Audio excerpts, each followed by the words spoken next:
traverse those mountains quickly in 101-degree heat. A normal human being without a lot of liquids just can't go very far. And I'm sure that he's very acclimated to that type of environment, if not that specific environment. So where do you think he's getting his water and his resources?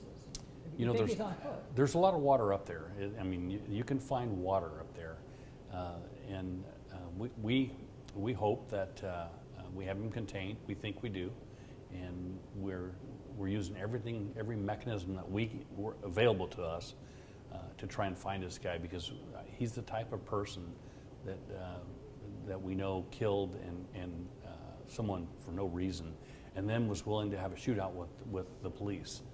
And that speaks volumes for what his mindset is. Talk about that situation that day that your SWAT deputies were coming in. Yeah, as the SWAT team tried to clear a mobile home, they were met with him at the end of the hallway. Didn't know he was there, of course, and he opened fire, and the lead officer was struck 2 times, once in each arm, and received some pretty severe injuries. And the other deputy, his SWAT partner, drug him out to safety.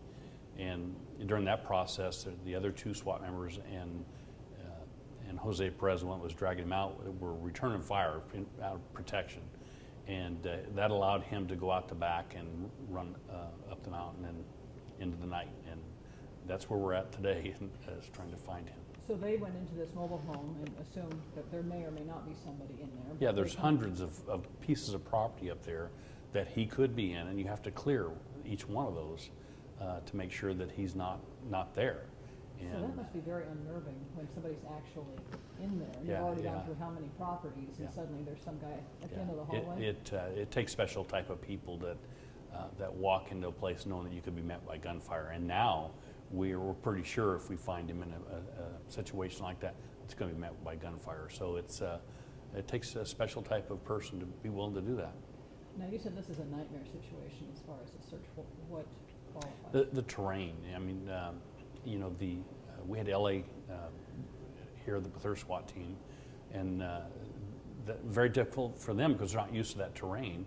They're not used to 101-degree heat, and my guys aren't either. And you know, nobody is in climbing mountains up and down and up and down, and so you get exhausted pretty quickly. And when you get tired, it's hard to be at your best.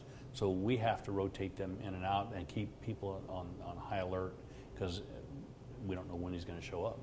We believe he's in there. We believe there's a lot of caves in there. There's just a lot of places that a person can hide. And so as you're moving through this enormous piece of property, you can't do it quickly. You have to do it methodically. We mark every foot track that we find that we think is the suspects, so that we know that when it was there, when we found it. There's just a lot to searching that type of terrain. And then you make a good point that they're not used to it, but he is. Where the first 3 victims' description was a weathered skin, but not very old, which tells you, and very dirty, wearing green fatigue type clothing, which kind of paints the picture of what we think we're dealing with is someone that probably lives in that type of environment, and you acclimate to that, and it becomes natural. It's much easier to move around. Plus, if there's trails everywhere, you know the easiest way to get from point A to point B, where we have to learn the easiest way. Now, you probably aren't going to give me much on this, but are you closer to knowing who you're looking for? I think we are closer.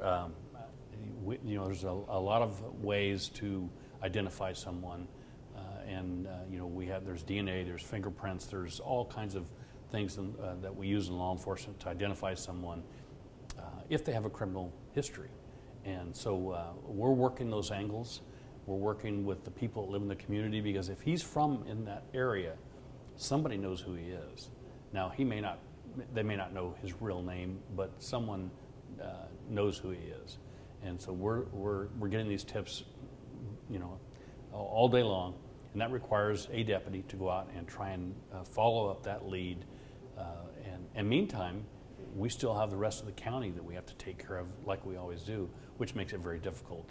You know, as the sheriff, I know that people that live in Fraser Park don't want their community impacted because of a search, but we've drawn our resources together. We're all on 12-hour shifts trying to do this as quickly as we can, and quite frankly, as cheaply as we can, because this is going to be very expensive at the end of the day, and we know that. And it could go on for weeks, potentially? I hope not. I hope we're in it for the long haul. We're in it we cannot walk away from this guy unless we get to a point where we're convinced that he's gone, out of our perimeter and gone. We're obligated. That the family of the victim deserve better than that, and we're in for the long haul. It's exhausting, but it also inspires us. Speaking of, you've had quite the year so far. Yeah, it's been a good one. Well, how do you deal with that as the leader of this department that has faced a lot of trouble this year? I know you have this on top of it. Each incident is different. Some of it you feel, as the sheriff, feel a little bit responsible for. Others, your guys did exactly what they were supposed to do, but they're being criticized. I think that's the ones the hardest to deal with, because I have pretty thick skin. You have to have this job, but I'm very protective of the deputies when they do the right thing. They know that what the consequences are if they don't do the right thing. They've experienced that in the last 9 years. But that's the hard part, is because most cases where a deputy is accused of doing something against policy and wrong, I can't talk about. The Peace Officer Bill of Rights won't allow me to talk about it, so the media and the community can make some assumptions that may or may not be correct, and I have to be quiet, and that's very hard for me to do anytime, especially when I know they're wrong. So are you doing anything special to try to keep morale up? Because I would think just like the fatigue alone right now. Yeah, I've been out there every day, and in fact, I told a group of 20 of them yesterday that the news media wanted to know how the morale was. And they said, "Oh, it's great, it's great." And I said, "See, it's great." I said, "Now, after I leave, you might want to ask them and see, because it's very demoralizing." But they had one of their officers shot, almost killed. They have a citizen that was brutally murdered. This is what we do. This is what gets us up in the morning. They might get tired and they might get demoralized, but I promise you, they're inspired every time they go out there, because they want to find this guy really badly. They're not lacking motivation. They are not.